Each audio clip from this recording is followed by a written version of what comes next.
Hey guys, back in the kitchen, because where else would we be these days? I am typically more of a savory or a cook because you can just add a pinch of that or a dash of that. But lately I've been trying to bake a little bit more because I do like a sweet every once in a while, but I'm trying to be more mindful of the sweets that I'm eating. And I found this recipe for a cookie that's made with almond flour and quinoa flour. And I'm really, really feeling it, and I think you're going to enjoy it too. So I wanted to share it. So starting with the ingredients are walnuts or whatever kind of nut you like. It could be an almond, whatever. Bitter, dark chocolate, and it should be a high percentage of cacao. A milk, it could either, I'm using almond milk, but it could also be regular milk. Vanilla extract, I'm using a bourbon vanilla extract because why not? Some type of oil, I'm using a sunflower oil, but it could be a grapeseed oil or something of that nature.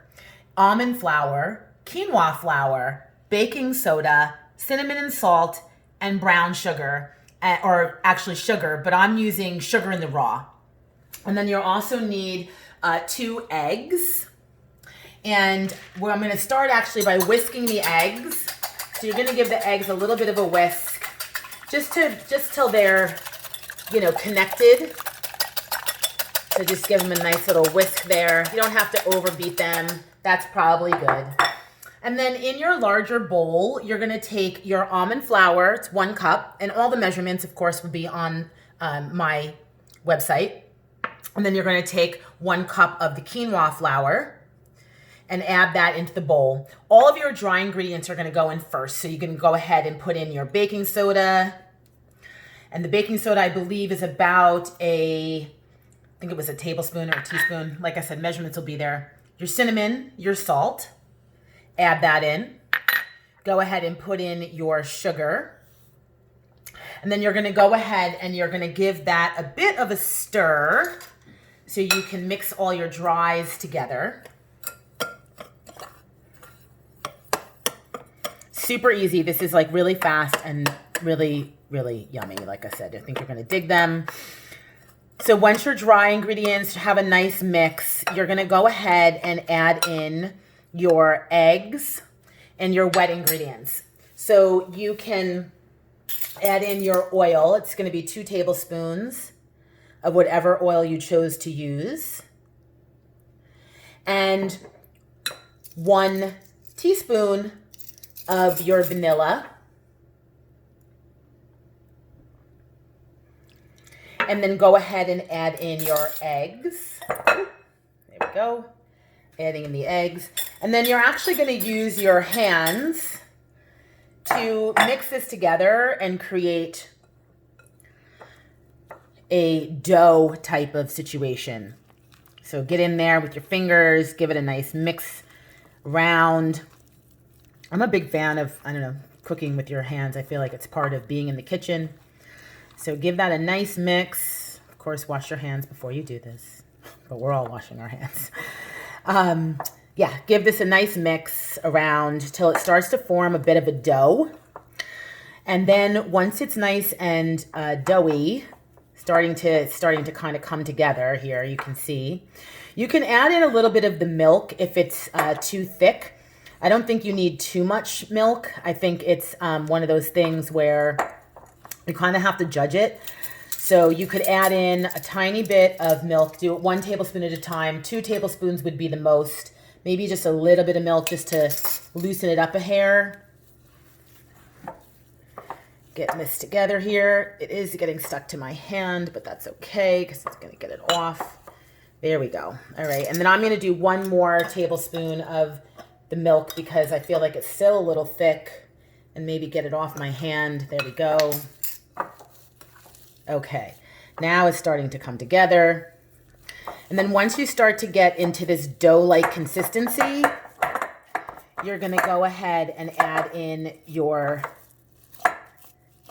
chocolate. And this is about a 1/2 cup of bittersweet dark chocolate. Now I bought a really nice organic chocolate bar and broke it up into chunks. So that's how I did it.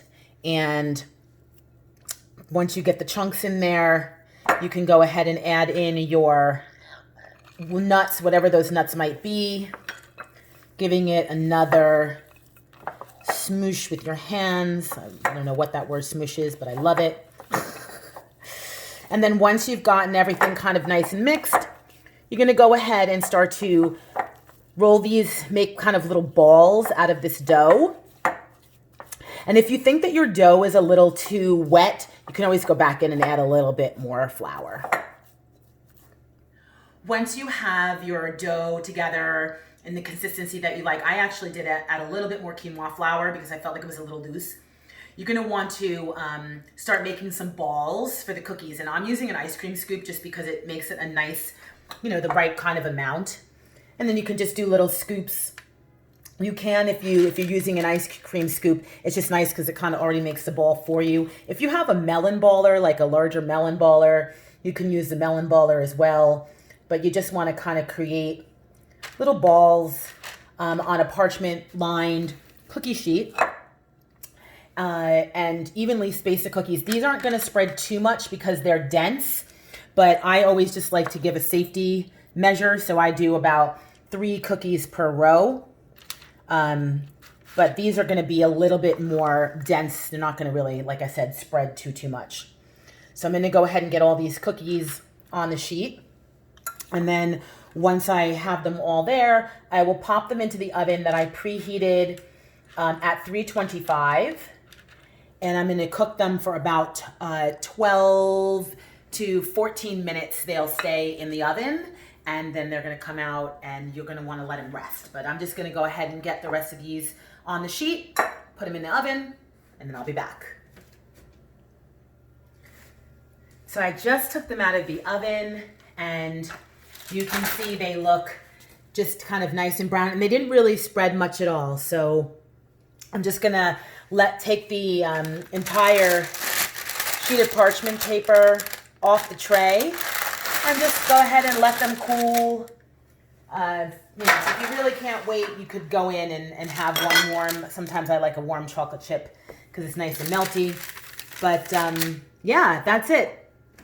So I hope you enjoy them. Ron and I have enjoyed them while I've made them a couple of times while we've been quarantined. But I think you'll like them too.